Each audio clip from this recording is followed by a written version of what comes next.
Dingin banget guys, di luar salju.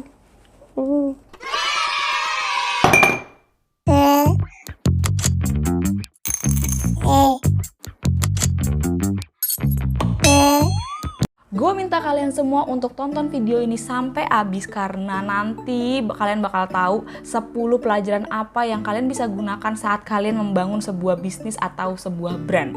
Jadi gue minta jangan skip videonya karena setelah nonton video ini gue yakin kalian bakalan bisa mengerti dan baik dan benar bagaimana mendirikan sebuah perusahaan atau sebuah brand. Dan jangan lupa di like dan di subscribe guys videonya supaya gua menjadi semakin semangat untuk membuat konten-konten berfaedah seperti ini ya kan.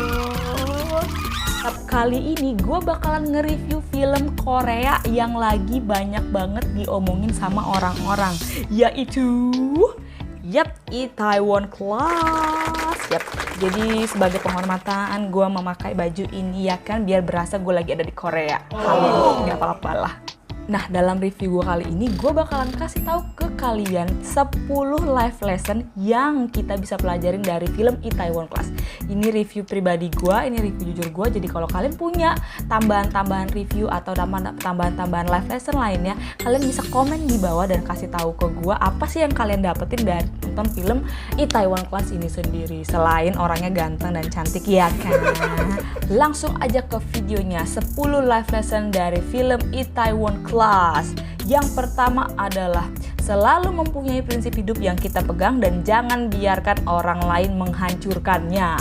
Yap, ini bener banget. Kalian tahu sendiri kan yang waktu si Saeroy itu lagi yang baru pertama kali masuk ke SMA, terus dia kayak menghajar orang yang ngebully orang, yang ternyata si orang yang dia hajar itu adalah bos dari bapaknya, sampai dia disuruh bertekuk lutut di hadapan bapaknya untuk meminta maaf dan dia tetap nggak mau. Kenapa? Karena dia punya prinsip once ini benar, ini benar. Dia nggak bakalan mau ngelakuin apa yang orang lain suruh hanya untuk ke-pleasurean orang lain tersebut. Dan menurut gue itu bagus banget, berarti kita punya harga diri ya kan. Masa mau sih diinjek-injek walaupun dia orang kaya. Life lesson yang kedua adalah belajar menahan emosi. Karena hanya dengan tidak bisa menahan emosi, Saeroy kehilangan 2 tahun hidupnya berada di penjara. Kalian tahu sendiri kan waktu bokapnya si Saeroy itu meninggal karena temannya yang ngebully itu yang membuat dia dikeluarkan dari sekolah. Dia itu menghajar cuman karena dia emosi banget ngeliat tuh temannya itu. Ya gue paham banget sih rasanya gimana kalau misalnya orang tua kita ternyata tewas gara-gara orang yang bahkan kita keselin juga gitu ya. Tapi menurut gua di film ini kita diajarin untuk tidak mengulangi kesalahan yang sama si Saeroy itu tersebut. Jadi kalau misalnya kita dihadapkan dengan masalah seperti itu, kita tetap harus calm down. Karena apa? Karena kalau kita menghajar orang itu juga nggak ada gunanya guys. Nggak ada gunanya, cuman bisa menghabiskan waktu lu selama 2 tahun yang berujung lu kehilangan waktu lu 2 tahun di penjara. Terus lu mau ngapain? Habis itu lu mau ngapain? Life lesson yang nomor 3 adalah good revenge. Di film ini kita belajar kalau misalnya revenge juga bisa menjadi hal yang baik untuk memotivasi diri kita untuk menjadi yang lebih baik. Tapi gue saranin jangan terlalu berfokus untuk membalas dendam, tapi kita harus juga melihat dan hidup di masa sekarang. Karena kalau kita lihat di sini ya, si Saeroy itu nggak pernah hidup di present. Dia tuh gimana mikirinnya, oke gue harus kalian, sampai akhirnya dia tidak menikmati hidup kita sekarang. So guys, kalau kalian punya good revenge atau memotivasi, atau kalian punya cita-cita untuk mencapai sesuatu, itu tuh kalian harus menikmati setiap prosesnya. Kenapa? Karena saat kalian ada dalam proses itu, itulah hal-hal yang harus kalian syukuri dalam hidup ini. Lesson yang nomor 4 adalah bisnis butuh planning jangka pendek, jangka menengah, dan jangka panjang. Yap, kita tahu banget kalau si Saeroy buat bisnis ini itu bukan dari hitungan 1 hari, 2 hari, 3 hari, atau sebulan, 2 bulan, atau setahun, 2 tahun. Enggak guys, dia punya ide bisnis ini dari bokapnya meninggal sampai dia di penjara 2 tahun. Dia belajar konsep untuk membuat suatu bisnis. Itu adalah proses jangka pendeknya dia belajar untuk membuat bisnisnya, untuk membuat Damba menjadi perusahaan franchise terbesar di Korea. Yap, saya Roy aja buat Danbam itu setelah 8 tahun bokapnya meninggal guys. Jadi nggak segampang itu. Setelah 8 tahun dia baru buka Danbamnya. 2 tahun kemudian atau 4 tahun ya. 4 tahun kemudian Danbamnya baru sukses. Jadi nggak bisa tuh yang kayak sukses. Life lesson yang nomor 5. Bisnis butuh tim yang bisa kita andalkan dan butuh toleransi. Yap, gue yakin banget kalau saya Roy itu nggak bakalan jadi kayak sekarang kalau dia nggak punya tim-tim yang ada di belakang dia. Yap, jadi lu tuh bisnis nggak bisa sendirian guys. Lu harus kayak misalnya lu mau bisnis makanan kayak si Danbam, lu harus butuh kokinya, lu harus butuh marketingnya, lu harus butuh orang yang ngelayaninnya, lu butuh waiters juga, dan lu juga butuh orang, dan lu juga butuh pemikiran gimana caranya lu bisa membuat bisnis ini menjadi semakin besar, dan itu butuh pemikiran banyak orang. Lu nggak bisa lakuin itu semua sendirian. Kenapa? Kalau lu sendirian, ingat, saya Roy pertama kali dia marketingin, dia pakai brosur. Pada saat sekarang di zaman yang serba canggih ini, lu bisa pakai ads di mana-mana. Lu bisa pakai ads di Instagram, lu bisa pakai ads di Google, lu bisa pakai ads dimanapun itu. Sementara saya Roy masih pakai brosur. Kalau misalnya dia tidak diberitahu dan dia tidak diberi kepemahaman sama timnya, dia nggak bakalan bisa menjadi seperti sekarang. Life lesson yang nomor 6, dan menurut gue ini penting banget dan gue sendiri aja harus belajar ya kan, yaitu berhemat. Walaupun punya banyak uang, saya Roy tetap hidup sederhana, menyimpan semua penghasilannya untuk rencana bisnis restorannya. Yap, bener banget. Lu lihat ya, waktu bokapnya meninggal dia punya uang ratusan juta won, tapi dia sama sekali tidak menghabis-habiskan uang itu untuk keperluan dia atau untuk melakukan kegiatan yang konsumtif. Bayangin aja guys, kalau kita yang pegang duit segitu, apakah kita mampu melakukan apa yang saya Roy lakukan?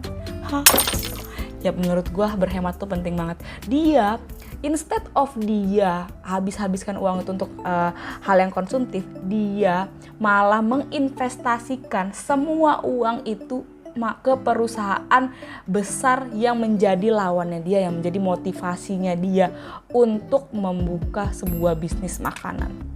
Karena apa? Karena dia percaya banget sama produknya Jangga. Dia percaya banget perusahaan Jangga ini akan melesat tajam setajam silet ke atas. Jadi dia menginvestasikan dananya di perusahaan yang malah menjadi lawannya. Menurut gue itu kebijakan sangat pintar. Kenapa? Ingat, karena saya Roy tahu Jangga mempunyai brand dan tim yang kuat. Jadi dia percaya dengan perusahaan ini, makanya dia taruh semua uangnya di situ. Gara-gara dia taruh uangnya berinvestasi nih guys di Jangga, lu bayangin berapa kali lipat uang itu berbuih-buih. Yap, itu yang dia pakai untuk rencana bisnis jangka panjangnya untuk membuka sebuah restoran. Ingat, business is about planning. Life lesson yang nomor 7 adalah harus percaya dengan brand dan tim yang kita punya. Ini juga gak kalah penting guys. Kenapa? Kalau kita membuat sebuah brand, kita tuh harus benar-benar yakin kalau brand ini akan menjadi yang terbaik di kelasnya. Kita juga harus percaya sama tim kita. Kenapa? Karena tim kita adalah orang-orang yang ada di balik brand tersebut. Jadi kalau lu misalnya mau buat suatu brand, terus lu kayak cuman bilang, ya gue mau ngasal aja lah buat brand ini ya semoga aja bisa jadi sukses. Guys, itu gak bisa segampang itu. Lu harus benar-benar membuat sebuah brand ini tuh hal yang benar-benar lu percaya akan menjadi hal yang besar.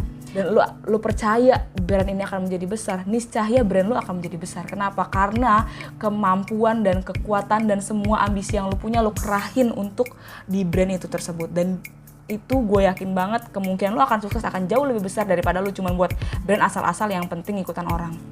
Life lesson yang nomor 8 adalah bisnis juga harus ada faktor luck. Yap, Jo Yiso adalah faktor luck yang dipunya sama si Pak Sae Roy. Lo bayangin, ya kan, ada ada blogger yang sangat dipercaya sama orang-orang Korea untuk sebuah restoran, naksir berat sama lo yang buat dirinya menjadi manajernya lo. Kebayang gak sih?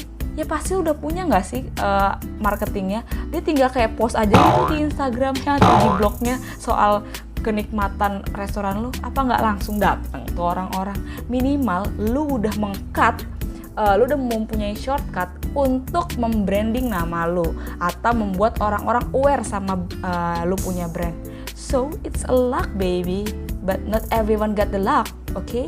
Selain si Jo Yi-so yang menjadi faktor lucknya si Sae-roy, inget dia mempekerjakan satu anak magang yang gue lupa namanya, yang orang Papua Nugini, yang ternyata neneknya adalah investor jangga yang akan memberi suntikan dana besar ke Danbam pas dia mau jadi franchise. So, it's a lot, baby. Life lesson yang nomor 9 adalah selalu menjaga hubungan baik terhadap semua orang, karena kita nggak akan tahu siapa yang bakal bantu atau siapa yang bakalan jadi partner kita.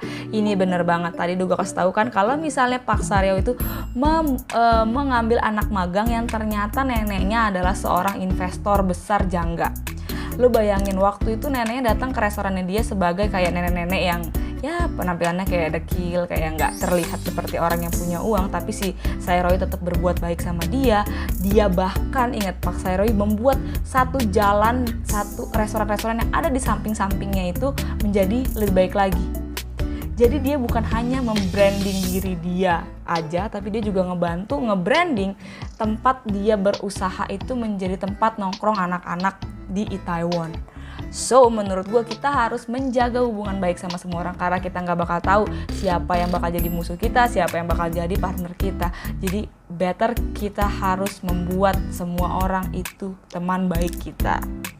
Life lesson yang terakhir yang nomor 10 adalah, dan menurut gue ini adalah pelajaran juga yang paling penting, adalah partner hidup bukan hanya yang menunggu kita di atas sampai puncak, tapi juga yang ngebantu kita sampai puncak. Ya kita tahu sendiri ya guys, Pak Sae-roy itu suka sama temen SMA-nya yang minta si Sae-roy sukses dulu baru dia terima cintanya. Kan fuck banget ya kan, itu nggak banget dong. Sementara itu si Jo Yi-so-nya itu dia nemenin tuh Sae-roy dari nol, nggak punya apa-apa, dari tuh Danbam kayaknya bener-bener kayak suram banget hidupnya, sampai sekarang menjadi perusahaan yang besar. Lu bayangin lu punya partner yang bisa support tuh dalam keadaan susah dan dalam keadaan senang. Menurut gue it's a perfect couple. Kalau lu cewek yang ngarep dan ongkang-ongkang kaki doang buat nunggu ada pasangan pangeran yang kaya berkuda putih bakal ngelamar lu, please lu pikir lagi, dunia ini bukan drama Korea, saya drama Korea aja. Dia berusaha keras buat dapetin yang dia mau. Dia berusaha keras buat ngebentuk si cowok itu, si cowok yang dia suka. Lo udah muka lo kayak badak, mau minta juga lu dapet Sae-roy yang udah jadi tajir. Mikir. Itu dia 10 life lesson yang udah gua rangkum dari gua nonton Itaewon Class. Menurut gue film ini bagus banget untuk kalian yang baru buka bisnis atau yang punya bisnis, karena ini ngajarin kita gimana caranya berbisnis. Walaupun ya ini juga namanya drama Korea ya kan, kehidupan nyata tidak seindah drama Korea. Ya kita tetap harus berusaha, berarti kita diberikan pengharapan bahwa bisnis kecil pun bisa mengalahkan bisnis yang sudah besar sebesar Jangga. Dan kita dikasih lagi pengajaran kalau bisnis sebesar Jangga pun bisa jatuh bangkrut, hancur berantakan cuman karena keegoisan dan keserakahan seorang pemimpin. So itu dia review film kali ini. Gua harap video ini bermanfaat dan jangan lupa guys untuk like dan subscribe channel gua. Bye bye.